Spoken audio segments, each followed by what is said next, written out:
तो आज मैं आपके साथ Ramzan special make and store की 4 बहुत ही अहम या मोस्ट डिमांडिंग रेसिपीज़ शेयर कर रही हूँ। इन चारों रेसिपीज़ की आप लोगों की तरफ से बहुत ज़्यादा रिक्वेस्ट भी थी, तो अब इनको बनाने के लिए आपको अलग-अलग वीडियोज़ देखने की बिल्कुल भी ज़रूरत नहीं है, क्योंकि ये चारों इम्पोर्टेंट रेसिपीज़ मिलेंगी आपको आज की इस एक वीडियो में। सारी रेसिपीज़ ही बहुत आसान है, इनको बनाकर स्टोर करने का complete method step by step आपके साथ शेयर करूँगी, तो इसलिए वीडियो को कंप्लीट देखिएगा। अस्सलाम वालेकुम, मैं हूँ Sadia Uzair. Welcome back to Sadia Uzair's kitchen. Video को लाइक, शेयर और मेरे इस यूट्यूब चैनल को सब्सक्राइब भी ज़रूर कर लीजिएगा। बिस्मिल्लाहिर्रहमानिर्रहीम। तो सबसे पहले हम बनाएंगे एक बहुत ही अहम रेसिपी, रमज़ान में डेली बेसिस पे इस्तेमाल होने वाली बेसन की बूंदी, या इसको बेसन की फुल्कियाँ भी कहा जाता है। और रमज़ान में मार्केट से फ्रेश बेसन की बूंदी ढूंढना एक बहुत ही मुश्किल काम है। बहुत ही आसान रेसिपी है। थोड़े से बेसन से आप ढेर सारी बूंदी बनाकर पूरे रमज़ान के लिए इजीली अपने किचन कैबिनेट में ही स्टोर कर सकते हैं। तो बेसन की बूंदी या फुल्कियाँ बनाने के लिए यहाँ पर मैंने लिया है आधा किलो, यानी कि 500 ग्राम बेसन।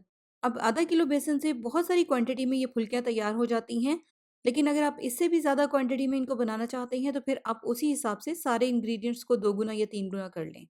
अब फुल्कियाँ बनाने के लिए सबसे पहले स्टेप में बहुत इंपॉर्टेंट है बेसन को छानना, क्योंकि बेसन में पड़े-पड़े गुठलियाँ बन जाती हैं, इसलिए इनको छानना बहुत ज़रूरी है, ताकि इनमें से गुठलियाँ अलग हो जाएँ। फिर उसके बाद आप छलनी में ही इस तरह से हाथ से गुठलियों को मैश कर लें। अगर गुठलियाँ सख्त हों, मैश ना हों, तो फिर आप उनको फेंक दें। तो आधा किलो बेसन को छानकर यहाँ पर मैंने एक बड़े साइज़ के बाउल में निकाल लिया है, ताकि इसमें ही हम फुल्कियों का बैटर तैयार कर लें। अब इसमें हम कुछ मज़ीद चीज़ें भी ऐड करेंगे। सबसे पहले शामिल करेंगे 1.5 चाय का चम्मच नमक, आधा चाय का चम्मच अजवाइन, 1 चाय का चम्मच साबित ज़ीरा और आधा चाय का चम्मच इस तरह से मेजरमेंट वाला हाफ टी स्पून ऊपर से लेवल करके ऐड करेंगे बेकिंग सोडा। इससे ज़्यादा क्वांटिटी में आपने बिल्कुल भी बेकिंग सोडा ऐड नहीं करना। तो अब हम सबसे पहले इन सारी चीज़ों को बेसन में अच्छी तरह से मिक्स कर लेंगे। अब अगर तो आपके पास इस तरह का बड़े साइज़ का हैंड विस्क है तो आप बैटर बनाने के लिए इसका इस्तेमाल करें। अगर आपके पास ये हैंड विस्क नहीं है तो फिर आप बैटर हाथ से तैयार करें। तो सारी चीज़ों को मिक्स करने के बाद अब यहाँ पर मैंने टोटल 2 कप पानी के लिए हैं। 1.5 कप पानी तो हम इसमें एक ही साथ ऐड कर देंगे। बाकी आधा कप पानी को बचाकर साइड पे रख लेंगे, ज़रूरत होगी तो इसको भी ऐड करेंगे। तो बस अब हम पहले इस पानी को अच्छी तरह से बैटर में मिक्स करेंगे। तो यहाँ पर पानी काफ़ी कम लग रहा है, इसलिए हम थोड़ा-थोड़ा करके इसमें मज़ीद पानी ऐड करते जाएँगे, जब तक कि बैटर जो है वो बिल्कुल परफेक्ट कंसिस्टेंसी का हो जाए। अब इस पॉइंट पर बेसन में पानी मिक्स करने के लिए आप इस तरह से रबर स्पैचुला का या चम्मच का ही इस्तेमाल करें, ताकि पानी को मिक्स करना इसमें आसान हो। लेकिन बाद में इस बैटर को बीट करने के लिए हमने हैंड विस्क का ही इस्तेमाल करना है। तो देखें, दूसरा कप पानी का भी मैंने इसमें पूरा ही ऐड कर दिया है। कभी-कभार बेसन के नाप-तोल में थोड़ी बहुत कमी-बेशी हो जाती है, इसलिए अगर 1-2 टेबलस्पून पानी इसमें मज़ीद ऐड करना पड़े या कम ऐड करना पड़े, तो वो आप चेक कर लीजिएगा। तो देखें, यहाँ पर मैंने इसमें 2 कप पूरे पानी के ऐड किए हैं। बेसन की कंसिस्टेंसी आप यहाँ पर चेक कर सकते हैं। बस अब हमने इस तरह से एक हैंड विस्क की मदद से इसको बहुत अच्छे से बीट करना है। अगर आपके पास इस तरह का हैंड विस्क नहीं है तो फिर इस बेसन को बीट करने के लिए आप हाथ का इस्तेमाल करें। हाथ की उँगलियों से भी आप इसको बहुत अच्छे से इसी तरीके से बीट कर सकते हैं। इसके अलावा यहाँ पर आप नोट कर ही रहे होंगे कि जैसे-जैसे हम इसको बीट करते जा रहे हैं, वैसे-वैसे बेसन का कलर भी लाइट होता जा रहा है और बेसन भी फ्लफ़ी हो रहा है। बस इस तरह से साइडों से भी बाउल को साफ़ कर के बैटर में मिक्स करते जाना है, ताकि सारा बैटर एक जैसा और बहुत अच्छे से बीट हो। तो देखें, 4-5 मिनट तक यहाँ पर मैंने इसको अच्छी तरह से बीट किया है। इसके अलावा 2 से 3 टेबलस्पून पानी के इसमें मैंने मज़ीद भी ऐड किए थे। आप देखें बैटर कितना लाइट वेट और कितना फ्लफ़ी बीट हुआ है। बस इसी तरह का बैटर हमने तैयार करना है। अब इन बूंदियों को फ्राई करने के लिए हमने इस तरह से थोड़ी-सी बड़ी और गहरी कढ़ाई का इस्तेमाल करना है, जिसमें हम थोड़ा-सा ज़्यादा क्वांटिटी में ऑयल लेंगे। जब हम बूंदियाँ ऑयल में शामिल करें तो ऑयल का टेम्परेचर भी तेज़ गर्म होना चाहिए, ताकि जैसे ही बूंदी हम ऑयल में शामिल करें तो फ़ौरन से वो ऑयल की सरफेस पर आ जाए, नीचे ना बैठे। उस तरह से बूंदी की शेप ख़राब हो जाती है। तो इसलिए ऑयल का टेम्परेचर चेक करने के लिए एक बूंदी इस तरह से ऑयल में डालकर आप चेक कर लें। अगर वो ऑयल की सरफेस पर फ़ौरन से आ जाए तो इसका मतलब है कि ऑयल बिल्कुल परफेक्ट गर्म है। अब बूंदियाँ बनाने के लिए आप इस तरह के जाली वाले चम्मच का इस्तेमाल करें, जो कि तकरीबन हर घर में ही होता है। मेरे पास ये पोटैटो मैशर है और इसके जो होल्स हैं बूंदी बनाने के लिए बिल्कुल परफेक्ट साइज़ के हैं, इसलिए मैं इसका इस्तेमाल कर रही हूँ। तो अब सबसे पहले हाथ में आप इस तरह से थोड़ा-सा बैटर लेंगे और ये जो जाली वाला चम्मच है इसको ऑयल वाली कढ़ाई के बिल्कुल सेंटर में रखेंगे, और इस तरीके से बेसन के बैटर से इस जाली वाले चम्मच की मदद से आप बूंदियाँ तैयार करेंगे। तो यहाँ पर अब आप नोट करें कि ऑयल का टेम्परेचर कितना तेज़ गर्म है। जैसे-जैसे हम इसमें बूंदियाँ शामिल करते जा रहे हैं, वैसे-वैसे वो पैन के पेंदे में नहीं बैठ रही, बल्कि फ़ौरन से ऑयल की सरफेस पर आती जा रही हैं। अगर ऑयल थोड़ा-सा भी ठंडा होगा, तो बूंदियाँ पैन के बेस में बैठ जाएँगी, जिसकी वजह से वो गोल-गोल नहीं बनेंगी, बल्कि फ्लैट शेप की तैयार होंगी। इसके अलावा एक बात का और ध्यान रखना है कि जाली वाला चम्मच आपने ऑयल के करीब करके रखना है, क्योंकि अगर चम्मच ऑयल से ज़्यादा दूर होगा, तो बूंदियाँ जो हैं वो लंबी तैयार होंगी, गोल-गोल नहीं बनेंगी। तो अब जैसे कि यहाँ पर आप देख रहे हैं, ऑयल के सेंटर में जैसे ही स्पेस खत्म हो जाए, तो फिर आपने इसमें मज़ीद बूंदियाँ ऐड नहीं करनी, वरना वो फिर एक-दूसरे के साथ चिपक जाएँगी। बस अब जितनी भी बूंदियाँ हमने ऑयल में शामिल की हुई हैं, इनको हम हल्का-सा फ्राई कर लेंगे। जैसे ही ये बूंदी की शेप को होल्ड कर लें, हल्की-सी फ्राई हो जाएँ, तो फ़ौरन से इनको हम ऑयल में से निकाल लेंगे। वैसे तो हमने इनको मुकम्मल तौर पर फ्राई करके क्रिस्पी करना है, लेकिन अगर आप इसी टाइम पर थोड़ी-थोड़ी बूंदियों को कंप्लीट फ्राई करना शुरू कर देंगे, तो आपका बहुत ज़्यादा टाइम वेस्ट होगा। इसलिए पहले सारे बैटर से बूंदियाँ तैयार करके इनको हाफ फ्राई करके ऑयल में से निकालते जाएँगे। फिर उसके बाद सेकंड टाइम इनको कंप्लीट फ्राई करेंगे, क्योंकि सेकंड टाइम आप ज़्यादा क्वांटिटी में बूंदियों को एक ही साथ फ्राई कर सकते हैं। तो बस यहाँ पर मैंने बेसन के सारे बैटर से बूंदियों को हाफ फ्राई करके ऑयल में से निकाल लिया है। तो अब हमने इनको दोबारा से कंप्लीट क्रिस्पी होने तक फ्राई करना है।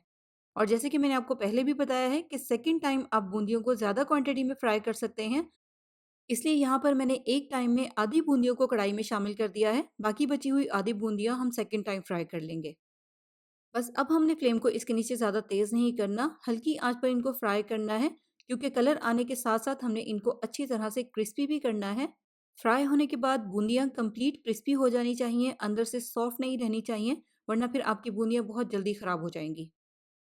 यहाँ पर मैंने इनको मीडियम से थोड़ी-सी हल्की आँच पर फ्राई किया है। आप देखिए इनके ऊपर कलर भी कितना अच्छा आ गया है और ये बहुत अच्छे से क्रिस्पी भी हो गई हैं। तो बस यहाँ पर हमारी बेसन की फुल्कियाँ या बूंदियाँ तैयार हैं, इनको हम ऑयल में से निकाल लेंगे और सारी फुल्कियों को यहाँ पर मैंने सेम इसी तरीके से रीफ्राई करके क्रिस्पी कर लिया है। ये देखिए कितनी क्रिस्पी-क्रिस्पी है। इसी तरह से इसको क्रिस्पी ही होना चाहिए, इसमें नमी ना हो। नमी होगी तो ये जल्दी खराब हो जाएँगी। बाज़ार से कई गुना बेहतर फुल्कियाँ घर में तैयार होती हैं, क्योंकि बाज़ार वाली फुल्कियों में से तो अक्सर हीक या स्मेल आती है पुराने ऑयल की। लेकिन अगर आप इनको घर में तैयार करते हैं, तो इनका टेस्ट बिल्कुल फ्रेश और बहुत ही मज़े का होता है। तो अब इन फुल्कियों को स्टोर करने के लिए जब ये अच्छी तरह से रूम टेम्परेचर पर ठंडी हो जाएँ, तो फिर उसके बाद आप इनको इस तरह से किसी भी ज़िप-लॉक बैग में या एयर टाइट डब्बे में डालकर अपने किचन कैबिनेट में ही स्टोर कर लें। 1-2 महीने तक ये फुल्कियाँ बिल्कुल भी खराब नहीं होती। यानी कि अगर आप चाहें तो आप इनको पूरे रमज़ान के लिए बनाकर ईज़िली स्टोर कर सकते हैं। तो अब बनाएँगे रमज़ान स्पेशल की आज की हमारी दूसरी और एक और बहुत ही अहम रेसिपी, यानी कि समोसा पट्टी और स्प्रिंग रोल्स की शीट, जिसको मांडा पट्टी भी कहते हैं। तो अब ये समोसा पट्टी या रोल पट्टी बनाने के लिए हम एक डो तैयार करेंगे। इसके लिए यहाँ पर मैंने एक बड़े साइज़ के मिक्सिंग बाउल में लिया है 250 ग्राम मैदा। ये शीट मैदे से ही तैयार होती है, आटे वगैरह से तैयार नहीं होती, इसलिए आपने मैदे का ही इस्तेमाल करना है। बाकी अगर आप ज़्यादा क्वांटिटी में इनको बनाना चाहते हैं, तो फिर आप उसी हिसाब से रेसिपी के सारे इंग्रीडिएंट्स को 2 गुना या 3 गुना कर लें। साथ ही इसमें हम ऐड कर देंगे 1 चाय का चम्मच नमक और 1 चाय का चम्मच ऑयल। नमक की क्वांटिटी कुछ लोग इस शीट में बहुत कम ऐड करते हैं, लेकिन नमक की क्वांटिटी इसमें हमें इतनी ही ऐड करनी चाहिए जिससे कि ये शीट हल्की सी सॉल्टी-सॉल्टी लगे, ना कि बहुत ज़्यादा फीकी हो। बाकी 1 पाव मैदे में यहाँ पर हमने 1 टीस्पून ऑयल का ऐड किया है। अगर आप 1 किलो मैदे से इसको तैयार कर रहे हैं, तो फिर आपने 4 टीस्पून इसमें ऑयल ऐड करना है। तो बस नमक और ऑयल शामिल करने के बाद पहले मैंने खुश्क मैदे में उनको बहुत अच्छे से मिक्स किया है। फिर उसके बाद हम इस तरह से थोड़ा-थोड़ा करके इसमें पानी शामिल करेंगे और इसकी एक सख्त डो तैयार कर लेंगे। यहाँ पर मैंने टोटल 1 कप पानी का लिया है। डो तैयार करने के लिए जितने पानी का इस्तेमाल होगा और जितना पानी बच जाएगा, वो मैं लास्ट में आपको दिखा दूँगी।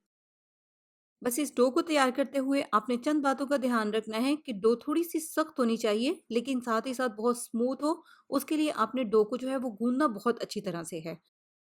डो को गूँथने में आपने बिल्कुल भी कंजूसी नहीं करनी। यहाँ पर आपने डो को कम से कम 5 से 7 मिनट तक बहुत अच्छी तरह से गूँथना है।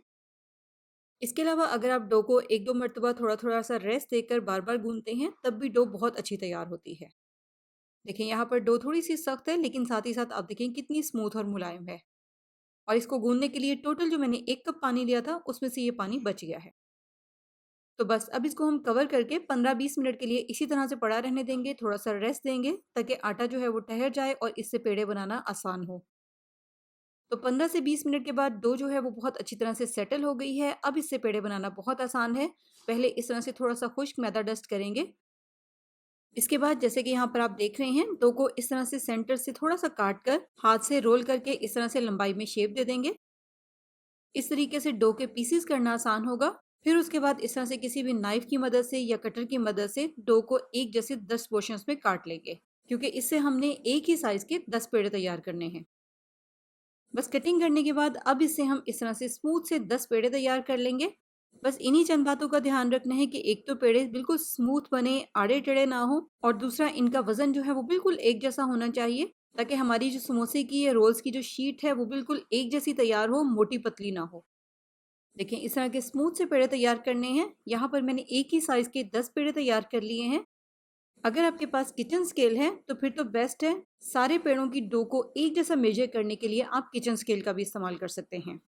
अब सारे पेड़े तैयार करने के बाद यहाँ पर मैंने दोबारा से इनको तकरीबन 10 से 15 मिनट का रेस्ट दिया है, क्योंकि पेड़े तैयार करने के बाद इनमें स्ट्रेचिंग आ जाती है, इसलिए आप इनको फ़ौरन से नहीं बेल सकते। 10 से 15 मिनट का रेस्ट देना लाज़मी है। 10 से 15 मिनट के रेस्ट के बाद इस तरह से थोड़ा-सा खुश्क मैदा लगाते जाएँगे और इनको रोलिंग पिन से बेल लेंगे, जिस तरीके से आमतौर पर रोटी को बेलते हैं। अब यहाँ पर आपने 5-5 पेड़ों को बेलकर इनका सेट बनाना है, इसलिए आपने इनको बिल्कुल एक साइज़ का बेलना है ताकि कोई भी रोटी छोटी-बड़ी ना हो। यहाँ पर ये टोटल 10 पेड़े हैं तो इसलिए 2 सेट बनेंगे। लेकिन अगर मिसाल के तौर पर आप आधा किलो मैदे से समोसा शीट्स या रोल शीट्स तैयार कर रहे हैं, तो फिर आपके 20 पेड़े होंगे और उस हिसाब से आपके 4 सेट बनेंगे। तो बस इस तरह से हल्का-हल्का सा खुश्क मैदा लगाते जाएँगे और सारे पेड़ों को एक ही साइज़ का बेल लेंगे। तो सारी डो को बेलने के बाद अब हमने 5-5 डो की लेयर्स लगानी है। सबसे पहले बेली हुई एक डो लेंगे और इसके ऊपर लगाएँगे एक ब्रश की मदद से अच्छी तरह से ऑयल। यहाँ पर आपने एक बात का ध्यान रखना है कि ऑयल की आपने अच्छी और थिक सी लेयर लगानी है, वरना फिर ये पकने के बाद एक दूसरे के साथ चिपक जाएँगी, अलग-अलग नहीं होंगी, इस बात का ध्यान रखिएगा। ऑयल लगाने के बाद अब आपने इस तरह से अच्छी तरह से इसके ऊपर खुश्क मैदा छिड़कना है, और ये भी आपने अच्छी सी मुनासिब सी क्वांटिटी में लगाना है ताकि ऊपर वाली डो नीचे वाली डो के साथ स्टिक ना हो, पकने के बाद आसानी से अलग हो जाए। ऑयल और मैदा लगाने के बाद अब अच्छी तरह से सेट करके बिल्कुल इसके ऊपर डो का दूसरा पीस रख देंगे, और बस फिर पहले की तरह अच्छी और थिक सी लेयर इसके ऊपर लगाएंगे ऑयल की। देखिए इस तरह से किनारों पर भी अच्छी तरह से लगाना है, कोई भी जगह खाली ना रहे, वरना नीचे वाली डो ऊपर वाली डो के साथ चिपक जाएगी। ऑयल लगाने के बाद सेम पहली वाली डो की तरह इसके ऊपर भी मैदे की एक अच्छी और थिक सी लेयर छिड़क देंगे। बस इसी तरीके से पहले ऑयल और फिर मैदा लगाकर यहाँ पर मैंने 5 रोटियों का एक सेट बना लिया है। बस ऊपर वाली लेयर के ऊपर हमने ऑयल या मैदा वगैरह नहीं लगाना। तो अब 5 रोटियों का ये सेट बनाकर इसको फिलहाल हम साइड पे रख देंगे ताकि इसको 10-15 मिनट का रेस्ट आ जाए। उतनी देर में हम रोटियों का दूसरा सेट तैयार कर लेंगे। और जब रोटियों का दूसरा सेट तैयार हो जाएगा तो फिर उसको हम साइड पे रख देंगे और दोबारा से पहले वाला सेट लेंगे, क्योंकि उसको अच्छी तरह से रेस्ट आ चुका है।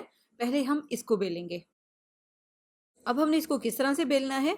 सेंटर से इस तरह से बेलन की मदद से टैप टैप करते हुए डो को बाहर की तरफ को फैलाएंगे। इसके बाद डो को पलट लेंगे और फिर सेंटर में बेलन को रखते हुए डो को बाहर की तरफ को फैलाएंगे।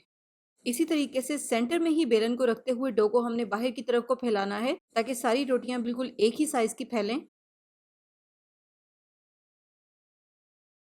देखें इस तरीके से इसको हम तवे के साइज का फैला लेंगे, ज़्यादा इसको आपने बारीक नहीं करना। यहाँ पर मैंने एक तवे को मीडियम फ्लेम पर गर्म होने के लिए रख दिया था। मीडियम फ्लेम पर हमने इसको इतनी देर तक ही पकाना है जब तक कि रोटी का कलर ऊपर से चेंज होकर वाइट से ट्रांसपेरेंट सा हो जाए। अगर चूल्हे की आग ज़्यादा सेंटर में है तो इस तरह से घुमाते हुए आप इसको किनारों से भी सेक लें। दोनों साइडों से डो को पकाते हुए बस इसी बात का ध्यान रखना है कि नीचे वाली डो ड्राई ना हो, यानी कि पक कर खुश्क ना हो, सूख ना जाए। बस जैसे ही डो का कलर दोनों साइडों से चेंज हो जाए, वाइट से ट्रांसपेरेंट सा हो जाए, तो फ़ौरन से इसको हम चूल्हे पर से उतार लेंगे।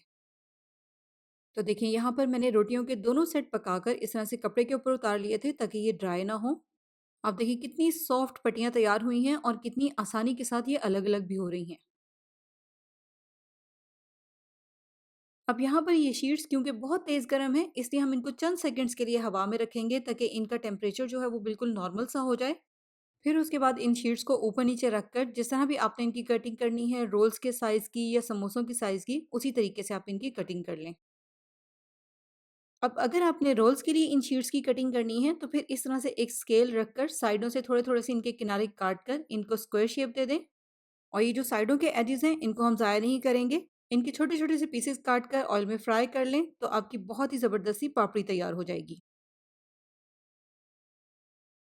और ये देखें, ये तैयार हो गई हैं रोल्स बनाने के लिए शीट्स।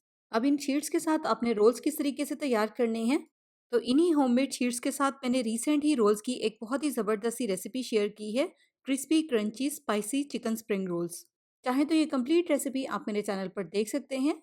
इसके अलावा रोल बनाने का एक क्विक सा तरीका तो यहाँ पर आपने देख ही लिया है। समोसों के लिए अगर आपने इसकी कटिंग करनी है, तो फिर आप इस तरीके से लंबाई में पट्टियों की कटिंग कर लें। नॉर्मली समोसों के लिए 3 इंच चौड़ी और 10 इंच लंबी पट्टियाँ होती हैं। यहाँ पर क्योंकि हम इनको घर में तैयार कर रहे हैं, होममेड है, इसलिए अगर साइज़ थोड़ा बहुत ऊपर-नीचे हो जाए, तब भी ये चल जाता है। देखें कितनी परफेक्ट, और सिर्फ़ 1 पाव मैदे से आप देखिए समोसों के लिए कितनी सारी पट्टियाँ तैयार हो गई हैं। देखिए इस तरीके से हमने इससे समोसा तैयार करना है। समोसों की भी ऑलरेडी मैं बहुत सारी रेसिपीज़ शेयर कर चुकी हूँ। समोसों को फ़ोल्ड करने का मेथड और मुख्तलिफ़ किस्म के समोसे बनाने का तरीका डिटेल में आप चाहें तो मेरी वो रेसिपीज़ भी देख सकते हैं। तो बस अब अगर आपने इनसे समोसे तैयार करने हैं, तो फ़ौरन से आप इनसे समोसे भी तैयार कर सकते हैं। और अगर आपने इनको स्टोर करना है, तो फिर आप इनको इस तरह से किसी भी ज़िप-लॉक बैग में या एयर टाइट डब्बे में डालें, ताकि इनको हवा ना लगे और ये खुश्क ना हो। उसके बाद इनको फ्रीज़र में स्टोर कर लें। जब भी आपने समोसे तैयार करने हो, फ्रीज़र में से निकालें, पहले इनको रूम टेम्परेचर पर आने दें और फिर उसके बाद इनसे समोसे तैयार करें। उसके बाद जो एजेस बच गए हैं, उनको हम इस तरह से बारीक-बारीक से पीसेज़ में काट लेंगे। चाहे तो आप फ़ौरन से फ्राई करके इनसे पापड़ी तैयार कर सकते हैं, या आप इनको भी फ्रीज़र में ही स्टोर कर सकते हैं। तो नेक्स्ट बनाएंगे Ramzan special make and store की तीसरी मोस्ट डिमांडिंग रेसिपी, यानी कि इमली की खट्टी मीठी चटनी, जिसका इस्तेमाल रमज़ान में हर तरह की चाट के टेस्ट को बढ़ाने के लिए किया जाता है। बहुत आसान सी रेसिपी है, और मेरा पर्सनल एक्सपीरियंस भी है कि अगर आप इसको एहतियात के साथ स्टोर करते हैं और एहतियात और केयर से अगर आप इसका इस्तेमाल करते हैं, तो ये चटनी जल्दी ख़राब नहीं होती, काफ़ी लंबे टाइम तक बिल्कुल ठीक रहती है। तो इमली की खट्टी मीठी चटनी बनाने के लिए यहाँ पर मैंने लिया है इमली का पल्प। और ये पल्प मैंने कैसे बनाया है, इसके लिए मैंने इस तरह से 250 ग्राम इमली ली थी, जिसको 1 लीटर तेज़ गर्म पानी में ओवरनाइट के लिए भिगो दिया था। नेक्स्ट डे जब इमली अच्छी तरह से सॉफ्ट हो जाएगी, फिर उसको पहले हाथ से अच्छी तरह से मसल लेंगे, ताकि इमली की गुठलियाँ और गूदा अलग अलग हो जाए। फिर उसके बाद इस तरह का बड़े साइज़ का कोई भी स्ट्रेनर लेकर इमली में जितनी भी गुठलियाँ होती हैं या इमली की जो भी वेस्टेज होती है, उसको छान कर निकाल कर फेंक देंगे। और छानने के बाद इमली का इस तरह का ज़बरदस्त सा पल्प रेडी हो जाएगा इमली की मीठी चटनी बनाने के लिए। अब यहाँ पर ये 250 ग्राम इमली से निकला हुआ पल्प है। इमली से डबल क्वांटिटी में हमने इसमें मीठा ऐड करना है। यहाँ पर मैंने 500 ग्राम गुड़ की शक्कर ली है। आप चाहें तो इसकी बजाय 500 ग्राम गुड़ या फिर 500 ग्राम चीनी या फिर 500 ग्राम ब्राउन शुगर वगैरह भी ऐड कर सकते हैं। जिस भी तरह का मीठा आप अपनी मर्ज़ी के मुताबिक ऐड करना चाहें, या जो आसानी के साथ अवेलेबल हो। इसके बाद चटनी बनाने से पहले एक और चीज़ तैयार करके रख लेंगे। यहाँ पर मैंने लिया है 1 टेबलस्पून कॉर्नफ्लोर, और इसमें हम मिक्स करेंगे 2 से 3 टेबलस्पून पानी। इस तरह से कॉर्नफ्लोर को पानी में मिक्स करके फ़िलहाल साइड पे रख देंगे, और इसका इस्तेमाल हम बाद में करेंगे। तो अब फाइनली हम स्टार्ट करेंगे इमली की मीठी चटनी की कुकिंग। सबसे पहले इमली का जो हमने पल्प तैयार किया था, इसको हम पैन में डाल देंगे, और साथ ही इसमें शामिल कर देंगे 500 ग्राम गुड़ की शक्कर, या जो भी आप इसमें मीठा ऐड करना चाहते हैं, वो आप इसी पॉइंट पर ऐड कर दें। बस अब इसके नीचे मीडियम फ्लेम ऑन कर देंगे, शक्कर को अच्छी तरह से इमली के पल्प में मिक्स करेंगे, और इतनी देर तक इसको मीडियम फ्लेम पर पकाएंगे जब तक कि ये पकने लग जाए, इसमें बॉयल आ जाए। इमली में जब बॉयल आ जाएगा या फिर ये पकने लग जाएगी, तो फिर इसके ऊपर इस तरह से थोड़ी सी झाग भी आ जाएगी। इस झाग को आपने इस तरह से साथ साथ एक छोटे साइज के चम्मच की मदद से इस तरह से इमली के ऊपर से उतारते रहना है। तो बस इमली का पल्प यहाँ पर पकने लग गया है। अब इसमें हम शामिल करेंगे स्पाइसेस। सबसे पहले शामिल करेंगे आधा चाय का चम्मच या हंसपे जायका नमक। 1 चाय का चम्मच शामिल करेंगे इसमें काला नमक। काला नमक इमली की चटनी में बहुत मज़े का लगता है, लेकिन अगर ये नहीं है या आप नहीं ऐड करना चाहते, तो फिर आप रेगुलर वाला जो व्हाइट नमक हमने इसमें शामिल किया है, वो ही थोड़ी-सी ज़्यादा क्वांटिटी में ऐड कर दें। इसके अलावा 1 चाय का चम्मच इसमें शामिल करेंगे सौंठ यानी कि अदरक पाउडर, ड्राई जिंजर पाउडर, 1 चाय का चम्मच या हस्बे ज़ायक़ा लाल मिर्च का पाउडर, आधा चाय का चम्मच गरम मसाला पाउडर, 1 चाय का चम्मच भुना और कुटा हुआ ज़ीरा और 1/4 टीस्पून शामिल करेंगे इसमें कलौंजी। बस अब पहले इसको अच्छी तरह से मिक्स कर लेंगे और फिर उसके बाद इसके नीचे फ्लेम को मीडियम लो के दरमियान में रखेंगे। मीडियम लो फ्लेम पर इसको इतनी देर तक पकने देंगे जब तक कि चटनी पककर थोड़ी सी थिक हो जाए। चटनी जब पककर थोड़ी सी थिक हो जाएगी, फिर इस पॉइंट पर हम इसमें ऐड करेंगे 1 टेबलस्पून बारीक बारीक कटे हुए बादाम, 2 से 3 टेबलस्पून किशमिश और थोड़ा सा ऑरेंज फूड कलर। बादाम की जगह पर आप इसमें चार मगज का भी इस्तेमाल कर सकते हैं, लेकिन जो भी ड्राई फ्रूट आप इसमें ऐड करें बहुत कम क्वांटिटी में ऐड करने हैं। बस अब ये जैसे पक रही थी, इसको हम कंटिन्यू इसी तरह से पकने देंगे ताकि ये पककर बिल्कुल राइट कंसिस्टेंसी की हो जाए। बस जब चटनी पककर इस तरह से थोड़ी सी थिक सी हो जाएगी, फिर इस पॉइंट पर हम इसमें ऐड करेंगे कॉर्नफ्लोर, जो हमने स्टार्ट में पानी में मिक्स करके रखा था। 1 टेबलस्पून कॉर्नफ्लोर पानी में मिक्स करके इसमें ऐड करने का ये फ़ायदा होगा कि चटनी में एक स्मूथनेस और थोड़ी-सी शाइन सी आ जाएगी। ठंडी होने के बाद चटनी में जो पानी अलग-अलग सा हो जाता है, वैसा नहीं होगा, चटनी बिल्कुल स्मूथ होगी। बस कॉर्नफ्लोर शामिल करने के बाद 1 आधे मिनट के लिए इसको हम पकाएँगे। आप देखें यहाँ पर चटनी जो है वो बिल्कुल परफेक्ट थिकनेस की है। ठंडी होने के बाद ये और थिक हो जाएगी। बस यहाँ पर आप इसकी कंसिस्टेंसी नोट कर लें। इससे ज़्यादा यहाँ पर अब हमने इसको नहीं पकाना, फ्लेम को ऑफ कर देंगे और इसको रूम टेम्परेचर पर ठंडा होने के लिए इसी तरह से पड़ा रहने देंगे। तो लीजिए, ये है रूम टेम्परेचर पर आने के बाद चटनी की थिकनेस। आप देखिए सिर्फ रूम टेम्परेचर पर ही ठंडा होने के बाद ये कितनी थिक हो गई है। अभी हम इसको फ्रिज में रखेंगे तो ये थोड़ी सी और थिक हो जाएगी। बस जैसे ही चटनी इस तरह से रूम टेम्परेचर पे ठंडी हो जाएगी, फिर इसको हम स्टोर करने के लिए इस तरह से शीशे के साफ गर्म पानी से धुले हुए स्टेरलाइज्ड और एयर टाइट जार में निकालेंगे और उसके बाद इसको फ्रिज में स्टोर कर लेंगे।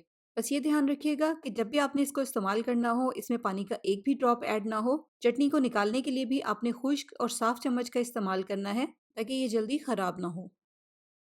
तो लीजिए, मज़ेदार सी इमली की खट्टी मीठी चटनी तैयार है।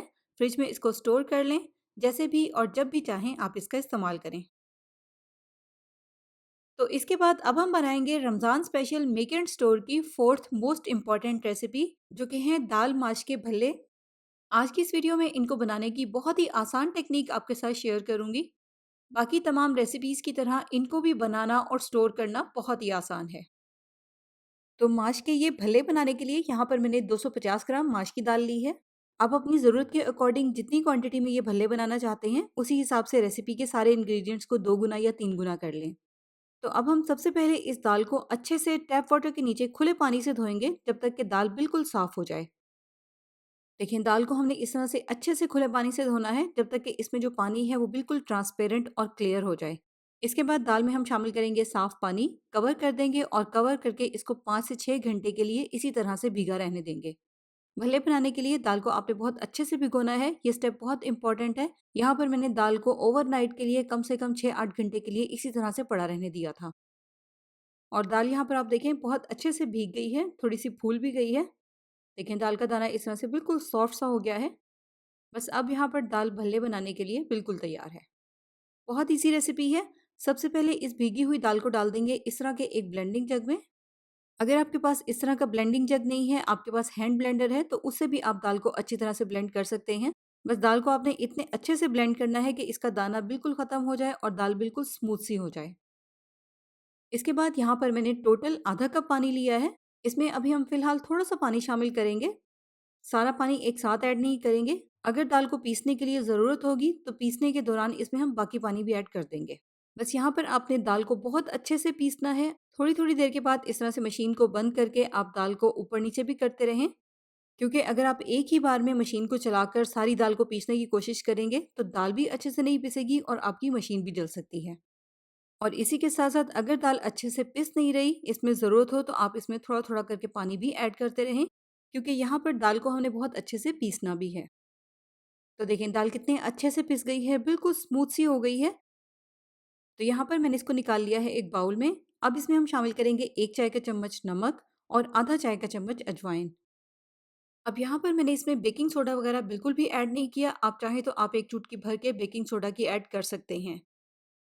इस पॉइंट पर अब हम इस दाल के मिक्सचर को बहुत अच्छे से बीट करेंगे और बीट करने की वजह से दाल के इस मिक्सचर में एयर भर जाएगी, जिसकी वजह से ये मिक्सचर बहुत ज़्यादा एयरी और फ्लफ़ी फ्लफ़ी हो जाएगा। और फिर जब हम इस बीट किए हुए मिक्सचर से भल्ले तैयार करेंगे तो वो भी बहुत ज़्यादा फूले-फूले बनेंगे। इसलिए इसमें बेकिंग सोडा वगैरह ऐड करने की बिल्कुल भी ज़रूरत नहीं पड़ेगी। अब अगर तो आपके पास बीट करने के लिए इस तरह का हैंड व्हिस्क है, तो आप इससे भी दाल को बीट कर सकते हैं। बस इससे आपको मेहनत थोड़ी-सी ज़्यादा करनी पड़ेगी। लेकिन अगर आपके पास इस तरह का इलेक्ट्रिक बीटर है, तो फिर आप इसी का ही इस्तेमाल करें, क्योंकि इससे दाल को बीट करना बहुत ही आसान होगा। तो 3-4 मिनट तक दाल को अच्छी तरह से बीट करने के बाद जब दाल थोड़ी-सी फ्लफ़ी हो जाए, तो फिर आपने इसको किस तरह से चेक करना है, इस तरह से एक बाउल में थोड़ा-सा पानी लेंगे और इसमें थोड़ा-सा दाल का मिक्सचर डालकर चेक करेंगे। आप देखें दाल कितनी फ्लफ़ी, कितनी एयरी हो गई है कि पानी की सतह पर ही तैर रही है, बाउल में नीचे बैठ नहीं रही। बस इसका मतलब है कि ये बिल्कुल परफ़ेक्ट बीट हो चुकी है। देखें दाल कितने अच्छे से बीट हुई है, कितनी फ्लफ़ी और कितनी स्मूथ सी हो गई है। अच्छी तरह से बीट करने के बाद क्योंकि दाल में एयर आ गई है, इसलिए पहले की निस्बत आपको ये क्वांटिटी में भी ज़्यादा लगेगी। तो अब हमने इससे किस तरह से भल्ले तैयार करने हैं, आपने सबसे पहले हाथ पर थोड़ा-सा ऑयल या पानी लगाना है। उसके बाद हाथ में इस तरह से थोड़ा-थोड़ा दाल का ये मिक्सचर लेते जाएँगे और इसको ऑयल में ड्रॉप करते जाएँगे। देखिए इस तरह से।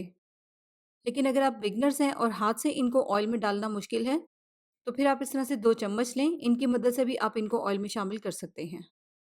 ऑयल में डालते हुए अगर इनकी थोड़ी बहुत शेप ख़राब होती भी है, तो फ़र्क नहीं पड़ता, क्योंकि फ्राई होने के बाद इनकी शेप सही हो जाती है। यहाँ पर ऑयल जो है वो हल्का-सा गरम है, ज़्यादा तेज़ गरम नहीं है। अब यहाँ पर गौर से आप देखें, दाल के इस मिक्सचर को हमने इस तरह से ऑयल के बिल्कुल करीब लाकर ऑयल में शामिल करना है, क्योंकि अगर आप बहुत ज़्यादा फास्टे से इनको ऑयल में शामिल करेंगे, तो आपके ऊपर गरम ऑयल के छींटे भी पड़ सकते हैं। अगर आप बिगिनर्स हैं, तो इसलिए देखने में आपको शायद ये काम मुश्किल लग रहा होगा, लेकिन हाथ से भल्लों को ऑयल में शामिल करना बहुत आसान है। वीडियो में आप गौर से देख लें। इसी तरह से अगर आप 1-2 बार प्रैक्टिस करेंगे, तो आपके लिए भी ये काम बहुत ईज़ी हो जाएगा। देखिए थोड़े से फ्राई होने के बाद ये फूल गए हैं और फूल कर आप देखिए इनकी शेप कितनी परफेक्ट हो गई है, बिल्कुल गोल हो गए हैं।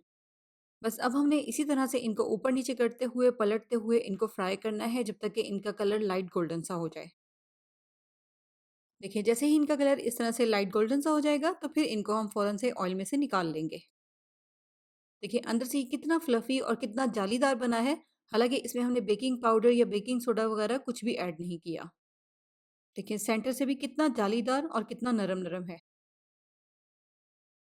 बस अब हमने इनको स्टोर किस तरह से करना है, जब भल्ले अच्छी तरह से ठंडे हो जाएँ, तो फिर उसके बाद आप इनको इस तरह से किसी भी ज़िप-लॉक बैग में या प्लास्टिक के शॉपर में डालें। अच्छी तरह से ऊपर से बंद करके इनको फ्रीज़र में ही स्टोर कर लें। फिर जितनी भी क्वांटिटी में आपको ये भल्ले चाहिए हों, फ्रीज़र में से निकालें। दही भल्लों की जो भी रेसिपी आप फ़ॉलो करते हैं, उसी रेसिपी को फ़ॉलो करें। लेकिन इनको दही में शामिल करने से पहले इस तरह से थोड़ी देर के लिए साफ़ पानी में भिगो दें, ताकि ये दोबारा से बहुत अच्छे से सॉफ्ट हो जाएँ, नरम हो जाएँ।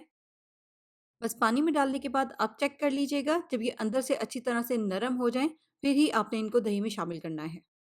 देखिए भले अच्छी तरह से पानी में भीग कर बिल्कुल सॉफ्ट हो गए हैं। भीगने के बाद इनको हाथ से इस तरह से थोड़ा-सा निचोड़ लेंगे, ताकि इनमें से एक्स्ट्रा पानी निकल जाए, फिर ही इनको हमने दही में शामिल करना है। इसके बाद यहाँ पर मैंने 1 कप गाढ़ा दही लिया था, जिसमें थोड़ा-सा दूध शामिल करके इसको अच्छी तरह से फेंट लिया है, ताकि इसकी कंसिस्टेंसी बिल्कुल परफेक्ट हो जाए। दही को फेंटते हुए यहाँ पर मैंने इसमें थोड़ा-सा नमक भी ऐड कर दिया था, लेकिन कुछ लोग मीठे दही भल्ले पसंद करते हैं, तो आप चाहें तो आप इसमें चीनी भी ऐड कर सकते हैं। बस अब इस दही को हम इस तरह से भल्लों के ऊपर डाल देंगे। आप चाहें तो आप इसमें उबले हुए आलू, उबले हुए चने या बेसन की फुल्कियाँ वगैरह भी ऐड कर सकते हैं। इसके अलावा लास्ट में इसके ऊपर डालेंगे इमली की मीठी चटनी। इस मीठी चटनी की रेसिपी आप इसी वीडियो में पहले देख चुके हैं। इसके अलावा धनिया पुदीने की हरी चटनी। इस हरी चटनी को बनाकर स्टोर करने की रेसिपी भी ऑलरेडी मैं अपनी एक वीडियो में शेयर कर चुकी हूँ। उसकी वीडियो का लिंक आपको इसी वीडियो के डिस्क्रिप्शन बॉक्स में और इसी वीडियो के लास्ट में एंड स्क्रीन पर भी मिल जाएगा, आप चेक कर लीजिएगा। इसके अलावा थोड़ा-सा मैंने इसके ऊपर होममेड चाट मसाला भी स्प्रिंकल कर दिया है। इस चाट मसाले की रेसिपी भी आपको हरी चटनी वाली वीडियो में मिल जाएगी। तो रमज़ान आने से पहले इन सारी रेसिपीज़ को एक ही साथ बना लें और पूरा रमज़ान एन्जॉय करें। वीकेंड स्टोर की ये चारों रेसिपीज़ आपको कैसी लगी, ज़रूर कमेंट्स में बताइएगा। और रमज़ान की इसी तरह की नई-नई रेसिपीज़ देखने के लिए आप मेरे यूट्यूब चैनल का लाज़मी विज़िट करें। आपको मेरे चैनल पर बहुत सारी ऐसी रेसिपीज़ देखने को मिलेंगी, जो कि यकीनन आपको इसी तरह बहुत पसंद भी आएँगी। चैनल को सब्सक्राइब करके नोटिफ़िकेशंस भी ज़रूर ऑन कर लें, ताकि आपसे नई आने वाली कोई भी रेसिपी वीडियो मिस ना हो। वीडियो को लाइक शेयर करना भी बिल्कुल मत भूलिएगा। अपना बहुत सा ख्याल रखिएगा, दुआओं में याद रखिएगा। Thank you for watching. Allah हाफ़िज़।